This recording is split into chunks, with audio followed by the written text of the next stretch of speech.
তোমাদের সাথে যে রক্তের সম্পর্ক করে নিয়েছি,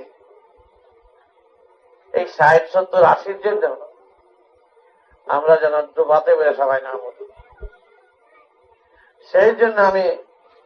নানা বেশ ধারণ করে আমি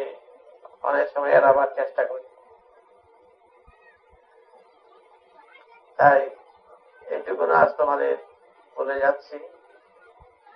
আমি ঠিকই করব যাতে সমস্ত সন্তানরা যারা আমার আছে, তোমাদের ভাই বোনরা যারা আছে, আমরা যাতে সেই জগতে সেই লোকে, আজ্ঞাচক্র লোকে, সহস্র লোকে, যাতে আমরা সবাই একত্রিত হয়ে আবার যাতে আমরা সবাই